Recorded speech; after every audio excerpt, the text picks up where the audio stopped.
I was 9 years old when it happened. I've never forgotten it, and I don't think I ever will.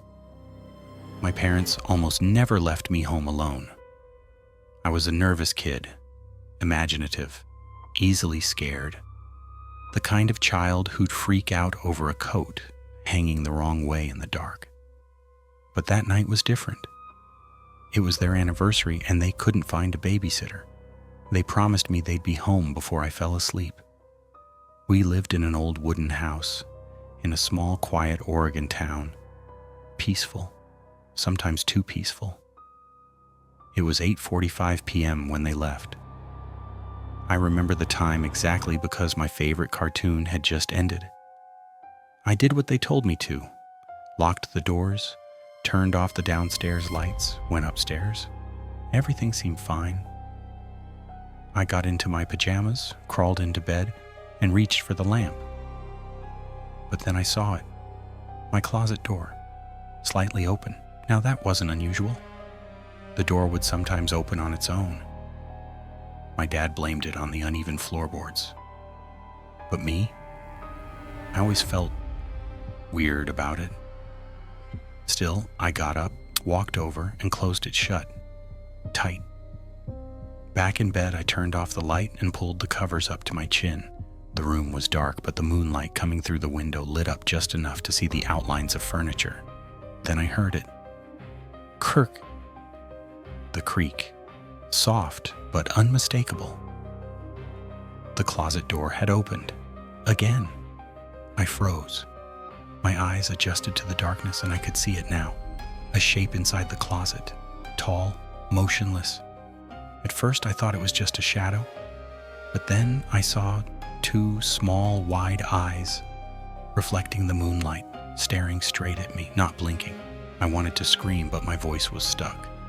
My whole body was frozen except for my heart. It was beating so loud, I thought it might explode. And then it spoke. Derek? My name. Whispered in this dry, raspy voice like it came from a throat that hadn't had water in decades. I pulled the covers over my face and shut my eyes tight. Told myself it wasn't real, that I was dreaming, hallucinating. Then came the footsteps. Slow, heavy. One after the other. Getting closer to my bed, I could feel it, the weight in the air, like something was sucking the warmth from the room. Like time had stopped. And then, nothing. Total silence. I couldn't take it. I peeked from under the blanket, and what I saw still haunts me. A hand, reaching up the side of my bed, long, bony fingers, almost like dead branches, slowly creeping toward me. I don't remember screaming, I just remember running, down the hallway, falling over myself, crying harder than I ever had. I locked myself in the bathroom with the lights on and didn't come out until I heard the front door open. My parents found me, curled up in the bathtub, shaking. Here's the thing, though. When they went to check my room, the closet was shut, completely closed. But on the wooden floor, right in front of it, there was a strange mark. A blackened handprint, like something had been burned into the wood. They couldn't explain it. No one could. Since then, I can't sleep with closets open, not even empty ones, because I saw it. I saw what lives inside them. And I know it's still waiting.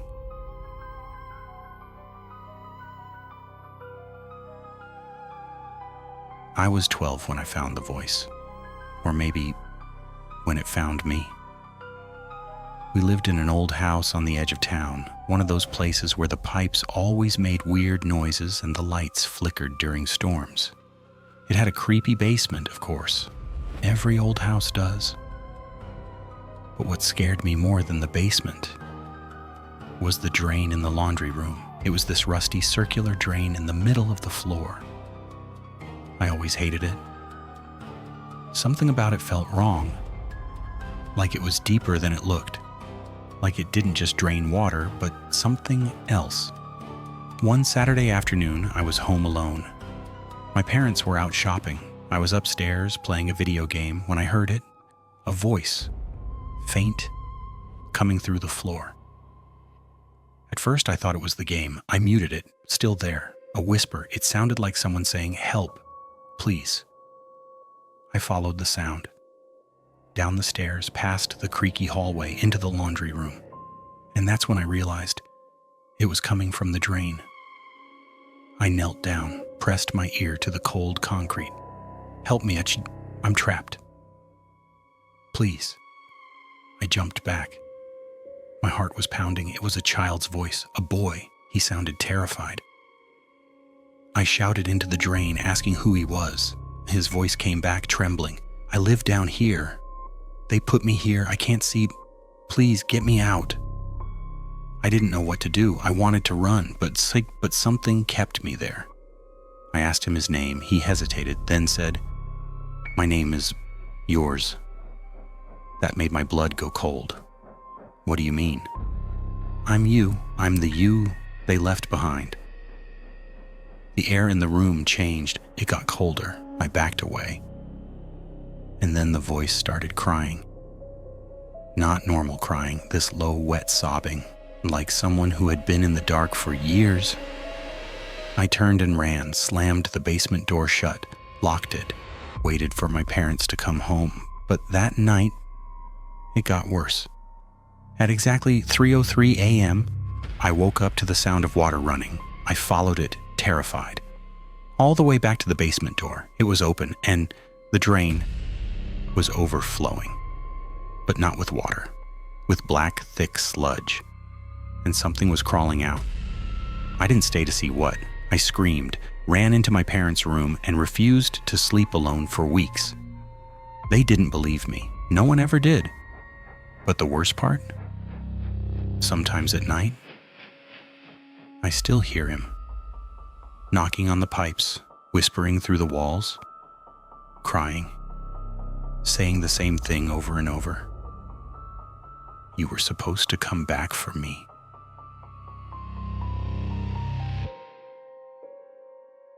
I was only 10 when I realized that sometimes the people watching you aren't human at all. I grew up in a third-floor apartment in Mexico City. It wasn't the best neighborhood, but it wasn't the worst. Our building faced another complex, across a narrow alley, just wide enough for power lines and pigeons. My parents both worked late. I was used to being home alone. They'd leave me snacks, cartoons, a blanket on the couch. I liked those nights. It felt grown up. But one night, everything changed. It started simple. I was eating cereal on the couch, watching TV. I remember laughing at something stupid. Then the TV flickered, just for a second. Not off. Just that static blink, like someone had unplugged reality for a heartbeat. And that's when I felt it, like being watched. I turned toward the window. The curtains were drawn as always. They were these thick beige ones, but something caught my eye. 2 feet, bare, pale, sticking out from under the curtain, just standing there, not moving, not shifting weight. At first I thought maybe I'd left a doll or clothes there, but the longer I looked, the more I realized the toes were twitching, gently, like trying not to make noise. I called out, "Mama?" Silence. I got up and slowly approached. The moment I reached for the curtain, they vanished. No sound, no movement, just gone. But that wasn't the worst part. I turned on all the lights, searched the apartment. Nothing. I even checked the door, still locked, deadbolt in place. So I tried to calm down, sat back on the couch. That's when I looked at the TV. The screen was dark, but I could see the reflection behind me. There was someone standing behind the curtain again, but this time she was leaning out watching me, her face too long, her eyes too black, her mouth smiling way too wide. I spun around, no one. But the curtain was still swaying. I screamed and ran to the hallway, slammed the door to my bedroom and locked it, called my mom sobbing. She told me to stay put. She was coming home. Then I heard it, a scratch, on my bedroom door, then a whisper. "Can I come watch TV too?" It wasn't a child's voice, it was mocking, like someone pretending to be a child. I stayed silent, didn't even breathe. Eventually, the scratching stopped. My mom found me hours later, curled under the bed, soaked in sweat. She thought it was my imagination, stress. But later that week, I overheard her whispering to my aunt. I found little footprints on the window from the inside. Since then, I never close my curtains completely. I leave a gap, because I learned something that night. She doesn't like to be shut out. She watches. And if she's already inside, you'll see her feet first.